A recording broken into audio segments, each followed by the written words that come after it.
Noodles রান্নাতে আমি ব্যবহার করছি এসিআই পিওরের থাই নুডলসটা আগে সিদ্ধ করে নিচ্ছি। এটা যেহেতু একটু মোটা নুডলস, এই জন্য একটু সময় লাগবে। সামান্য তেল দিয়ে দিয়েছি যাতে এটা একসাথে দলা না লেগে যায়। আমি নুডলসের সাথে অ্যাড করছি মাশরুমগুলোকে আমি এইভাবে পিস করে নিয়েছি, 2টা মাশরুম ইউজ করেছি। দিচ্ছি সসেসটাকে এইভাবে কেটে নিয়েছি, 2টা সসেস। তারপর দিচ্ছি মরিচটা আমি এভাবে কিউব করে কেটে নিয়েছি। এখানে ব্যবহার করছি আমি পেঁয়াজের পাতাটা এইভাবে নিয়েছি। মরিচ কুচি আমি নিয়েছি 3টা। আমি অ্যাড করছি শুধুমাত্র গাজরটা আমি গ্রেট করে নিয়েছি। আপনারা চাইলে ফুলকপি, একটু বাঁধাকপি সেটাও গ্রেট করে নিতে পারেন। আর দিচ্ছি সস। এই সসটা আমি বানিয়েছি টমেটো সস, সয়া সস এবং চিলি সস দিয়ে। সব 3টা মিলিয়ে 1 কাপের মতো হবে। চিলি সসটা আপনারা আপনাদের পরিমাণ মতো দিতে পারবেন, যতটুকু আপনারা ব্যবহার করতে চান। আমি এখানে অল্প পরিমাণে ব্যবহার করেছি। আমি প্যানের মধ্যে তেল দিয়ে দিচ্ছি।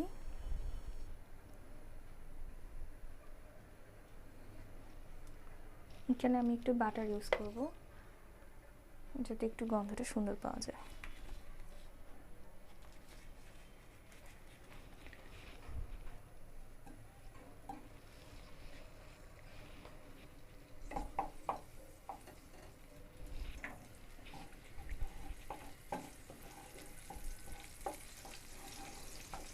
আগে আমি ডিমটা ফ্রাই করে নিই।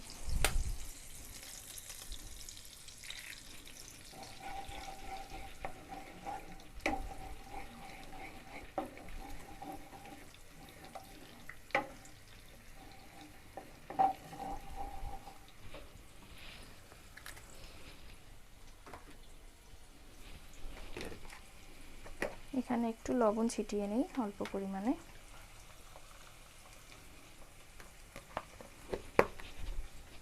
অল্প, বেশি না, হালকা কিছু লবণ দিয়ে নেবেন।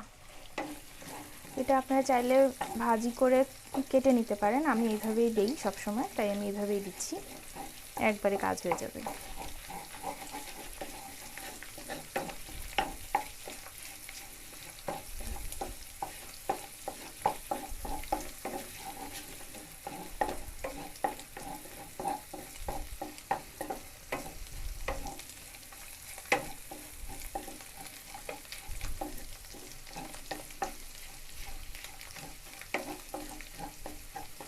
ডিমটা হয়ে গেছে। এখন এখানে আমি সসেসটা একটু ফ্রাই করে নিই। পেঁয়াজটা পরে দিব, আগে সসেসটা একটু ফ্রাই হয়ে যাবে তারপর।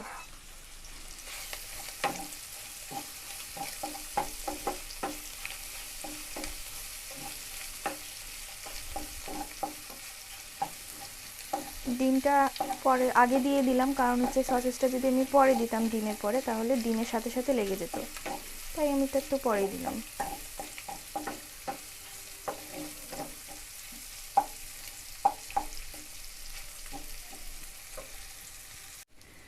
এখন আমি মাশরুমটাও দিয়ে দিচ্ছি।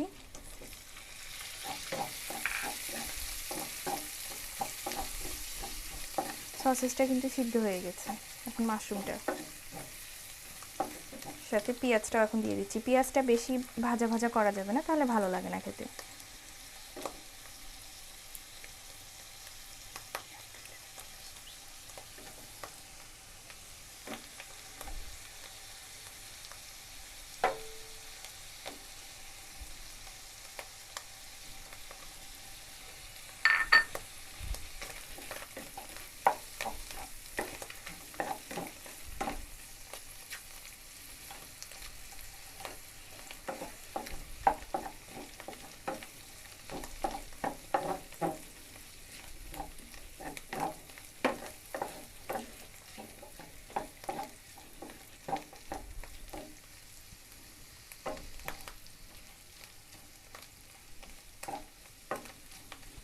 কাঁচামরিচটা আর পেঁয়াজের ফুলটাও দিয়ে দেব। সবগুলোই দিয়ে দিচ্ছি এখন আমি। এই যে কাঁচামরিচ দিয়ে দিলাম, গাজরটাও দিয়ে দিচ্ছি।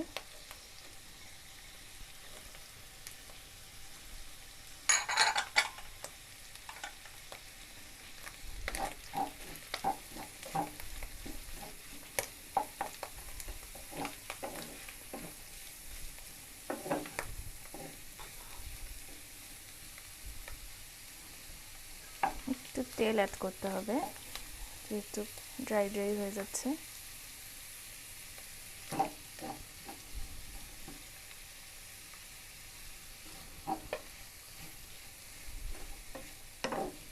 তেলের পরিমাণটা আপনারা আপনাদের পরিমাণ মতোই দিতে পারেন, যতটুকু আপনারা প্রয়োজন হয়। আর রাঁধতে রাঁধতে দেখা যাবে যে কতটুকু দিলে ভালো হয় সেটা বুঝে দিয়ে দিবেন, যাতে ড্রাই না হয়ে যায়, ভাজা যাচ্ছে যেন এরকম তেল দিয়ে, আবার বেশি তেল দিয়ে ফেলেন না।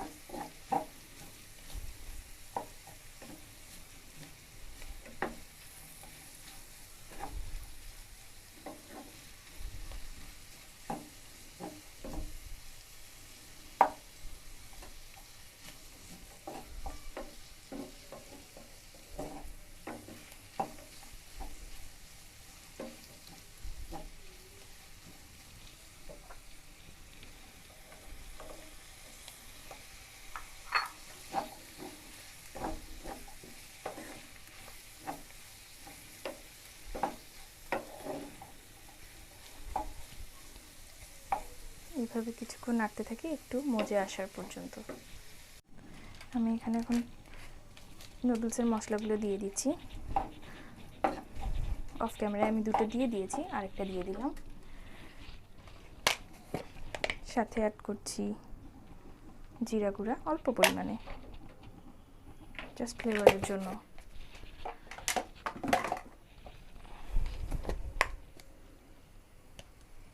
ধনিয়া গুঁড়া, এটাও সামান্য পরিমাণে, একটু ঝাল ঝাল হলে ভালো লাগবে তাই হালকা মরিচের গুঁড়ো দিয়ে নিচ্ছি। আপনারা চাইলে মরিচ, শুকনো মরিচ গুঁড়ো করে দিতে পারেন, আরও বেশি ঝাল হবে, ওটা আরও খেতে মজা লাগে, দেখতেও ভালো লাগে। একটু লবণ ছিটিয়ে দিচ্ছি যাতে সবজিগুলোতে লবণটা ভালো মতো হয়।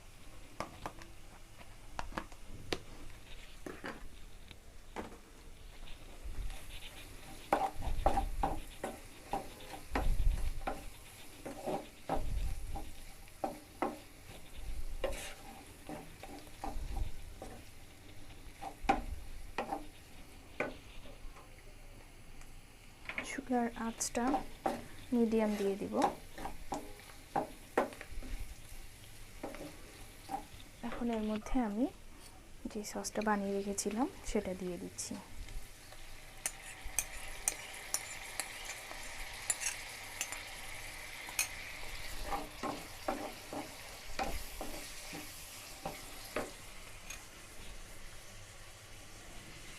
এখানে অল্প পরিমাণে পানি, দেখুন আমি জাস্ট এটা ধুয়ে দিচ্ছি, পানি কিন্তু ব্যবহার করা যাবে, কোনো সমস্যা হবে না।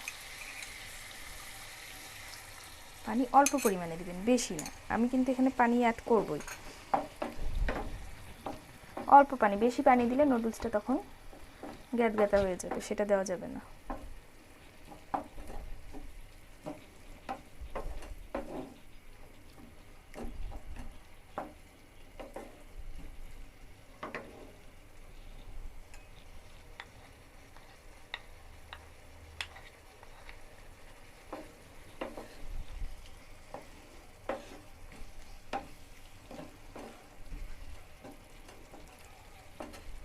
কালারটা দেখুন, সুন্দর একটা কালার এসেছে।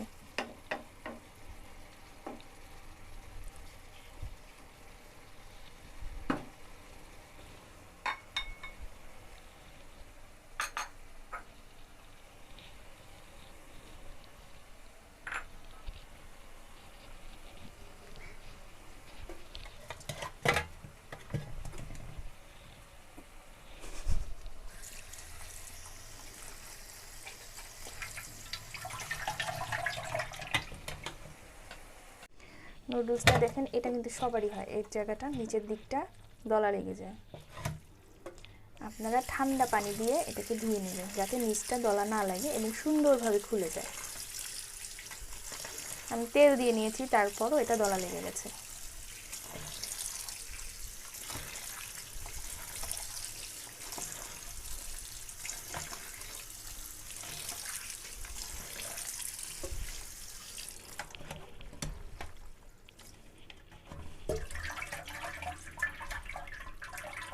একটু ঝাল ঝাল পানিটা ছেড়ে দিলাম।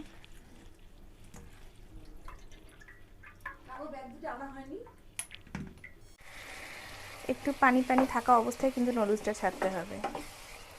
দেখুন পানির পরিমাণটা একটু বুঝে নিন, এরকম থাকতে হবে। এখন নুডলসটা দিয়ে দিব, যাতে পুরো নুডলসটা এই সময় আঁচটা একদম লো।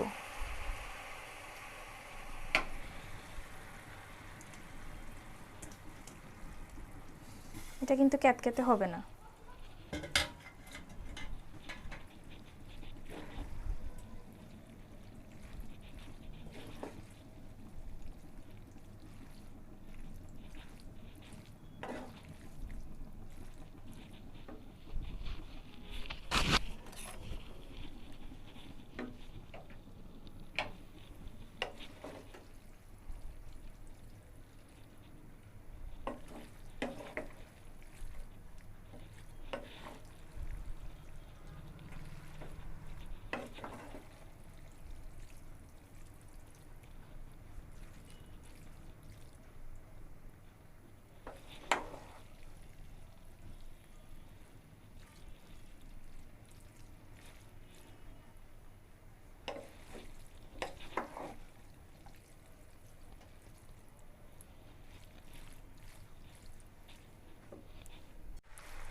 আলতো হাতে নাড়তে হবে, নাড়াটা যেন ভেঙে না যায় নুডলসগুলো, এই জন্য আলতো হাতে নুডলসটাকে নাড়তে হবে।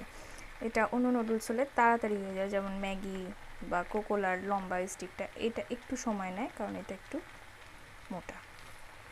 যখন দেখবেন একটু ড্রাই হয়ে আসতেছে তখনই নুডলসটা আপনাদের হয়ে গেছে।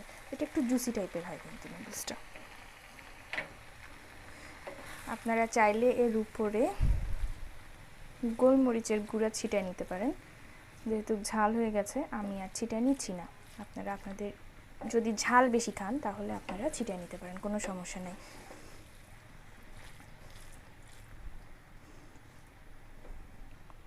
নুডলস রান্না কিন্তু হয়ে গেছে আমাদের।